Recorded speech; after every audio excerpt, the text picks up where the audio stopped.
Hindi na raw kailangan ng makeup para magmukhang zombie.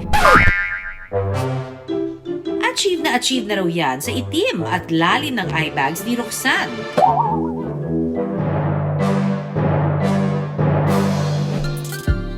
Kwento ni Roxanne, bata pa lang daw siya, kapansin-pansin ang pangingitim sa paligid ng kanyang mga mata. Kaya nga ang madalas daw na tukso sa kanya, panda? Dumating sa point na naka-conscious ako kasi nga pansinin siya lalo sa school. Sinasabihan ako ng mga klase ko na, uy, ka na, magtutulog ka na naman, puyat ka na naman.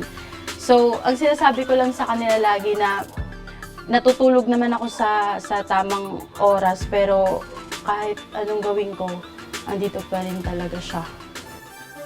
Ngayong 24 years old na si Roxanne, mas lalo pa raw lumaki ang kanyang eye bags. Hinala niya dahil daw ito sa pagiging kulang sa tulog. Working student kasi siya at aral sa umaga, trabaho naman sa gabi. Actually, madalas din talaga akong puyat, lalo sa school, and then sa work ko na night shift, tapos minsan day, 1 week night shift, tapos 1 week day. Para maalis ang eye bags, imbis na magpakonsulta, sa TikTok kumapit si Roxanne. Sinubukan niya ang eye roller na ini-endorso ng mga social media influencer. Pero, wa-effect raw. Yun nga po, nagtatry din po ako doon. Kaso, dumating sa point na 3 months na ako nagtatry pero walang nangyayari. Kaya naman, ipinakonsulta namin siya sa isang dermatologist. Una sa lahat, mahalagang maunawaan kung papaano nga ba tayo nagkaka-eye bags. Kapag kasi kulang tayo sa tulog, nagdadilate ang blood vessels natin. Dahil dito, mas maraming dugo ang dumadaloy papunta sa ating mata. Kaya umuumbok ito at nangingitim na siyang tinatawag nating eye bags.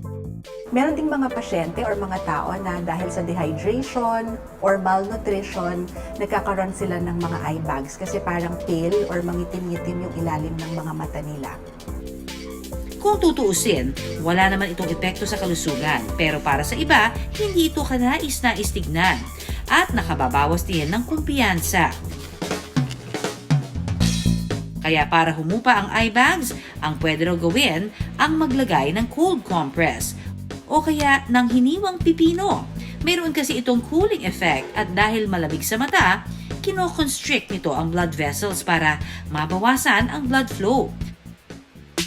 Pagdating naman sa mga pamahid, payo ng ating dermatologist, huwag agad-agad maniwala sa mga produktong mabibili online. Karamihan kasi sa mga ito, hindi aprobado ng Food and Drug Administration o FDA. Marami tayo nakikita na iba't ibang klaseng produkto para sa eye bags. Meron na pinapahid, meron din naman na niro-roll or minamasahe.